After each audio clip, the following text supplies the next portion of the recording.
भारत माता की इनकलाब वंदे।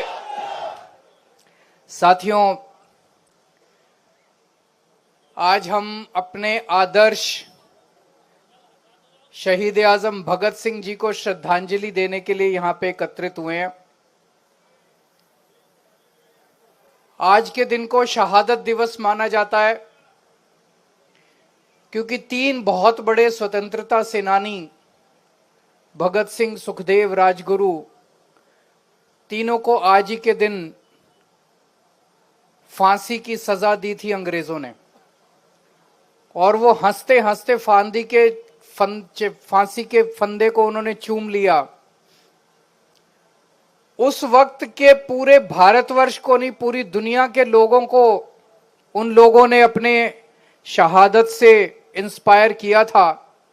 लेकिन आज 100 साल हो गए, लगभग 100 साल के बाद भी आज के एक एक नौजवान के दिल के अंदर भगत सिंह बसते हैं।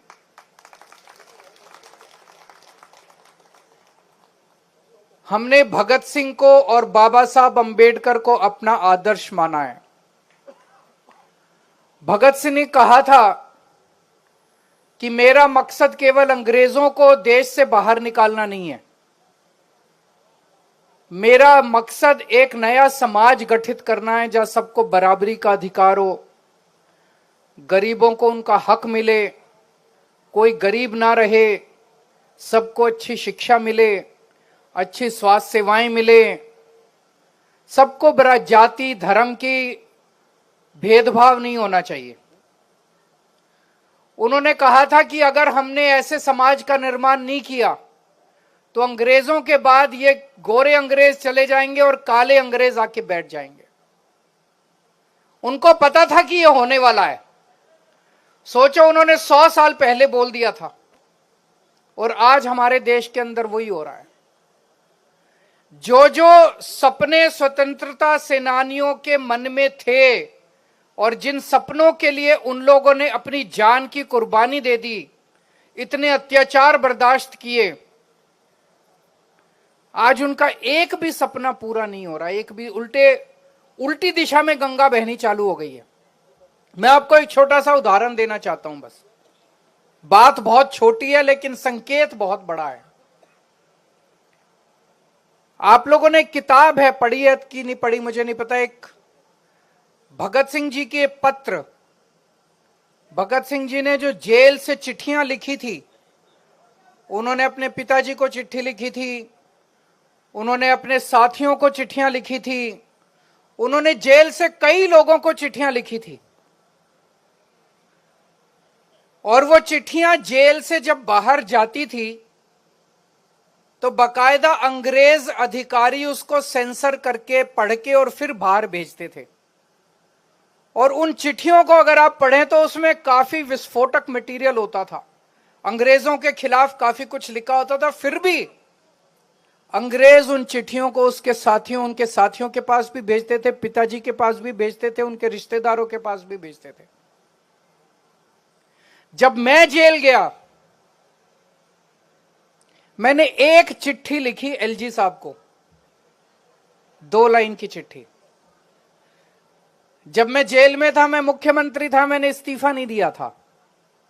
तो जब 15 अगस्त का समय आया तो 15 अगस्त के मौके पे मुख्यमंत्री झंडा फहराता है। तो मुझे चिंता हुई कि 15 अगस्त को इस बार कौन झंडा फहराएगा। तो एलजी साहब को मैंने एक चिट्ठी लिखी कि एलजी साहब, इस बार 15 अगस्त को चूंकि मैं जेल में हूं, मैं झंडा नहीं फहरा पाऊंगा, इसलिए हमारी मंत्री आतिशी जी को झंडा फहराने के लिए इजाजत दी जाए। बस, इसमें तो कोई आतंकवाद नहीं है, इसमें तो कोई मैं भड़का नहीं रहा किसी को, कोई गलत बात नहीं है इसमें। तो ये सिंपल सी चिट्ठी थी। ये चिट्ठी मैंने जेल के सुपरिंटेंडेंट को दे दी। मैंने कहा, जी इसको देख लो, चिट्ठी को वेट कर लो, सेंसर कर लो और एलजी साहब तक पहुंचा दो। वो चिट्ठी एलजी साहब को नहीं पहुंचाई गई और मेरे को अगले दिन शो कॉज नोटिस मिला कि आपको हिम्मत कैसे हो गई ऐसी चिट्ठी लिखने की। क्यों ना शो कॉज कर दिए मिला गया, क्यों ना आपकी जेल में मिलने वाली सुविधाएं बंद कर दी जाएं। मैं सोच रहा था यार, इसलिए आजादी की लड़ाई लड़ी थी क्या? अंग्रेजों ने भगत सिंह जी को हर किस्म की चिट्ठी लिखने की आजादी दी। सारी चिट्ठियां पढ़ना, वो किताब बड़ी शानदार, मैंने जेल में पढ़ी थी भगत सिंह की चिट्ठियों की किताब, जो उन्होंने जेल से चिट्ठियां लिखी थी बाहर। उनको सारी चिट्ठियां लिखने की आजादी अंग्रेजों ने दी थी। मैं 2 लाइन की चिट्ठी मैंने एलजी साहब को लिखी, वो भी एक तरह से फॉर्मेलिटी वाली चिट्ठी थी। उस चिट्ठी के एवज में मेरे को शो कॉज नोटिस जारी कर दिया। अरे तो तुम तो अंग्रेजों से भी बदतर हो यार। क्या इसलिए देश की आजादी लड़ी थी? आज भगत सिंह की आत्मा अगर आसमान में होगी तो वो क्या सोच रही होगी, आंसू बहा रही होगी भगत सिंह की। इसीलिए मैं फांसी चढ़ा था। भगत सिंह सोच रहे होंगे इसीलिए फांसी चढ़ा था मैं। हमारे पार्टी ने निर्णय लिया कि हमारे 2 आदर्श हैं, बाबा साहब अंबेडकर और शहीद आजम भगत सिंह। हमने मेरे घर पे, जहां मैं कमरे में बैठता हूं, मेरे घर पे भी जितने लोग आते हैं दोनों की फोटो लगी हुई है। घर पे भी जितने हमारे दिल्ली सरकार में दफ्तर थे सबके ऊपर उनकी फोटो थी। पंजाब में जितने दफ्तर हैं सब में, हर दफ्तर में भगवंत मान साहब के, सारे मंत्रियों के सारे दफ्तरों के अंदर उन दोनों की तस्वीरें हैं। दिल्ली में सरकार बनने के बाद सबसे पहला काम नई सरकार ने क्या किया? उन दोनों की तस्वीरें हटाने का काम किया। जैसे सबसे बड़ा काम यही था। हम लोग तो सोच रहे थे सरकार बनने के 24 घंटे में वो कहेंगे कि 2,500 रुपए का ऐलान करेंगे, सिलेंडर देंगे, कुछ कुछ कर। उन्होंने केवल सबसे पहला काम 48 घंटे के अंदर, 2 दिन के अंदर ये किया, बाबा साहब अंबेडकर की और शहीद आजम भगत सिंह की तस्वीर हटा दी उन्होंने। मेरे को तो बहुत तकलीफ हुई, मुझे तो बहुत तकलीफ हुई।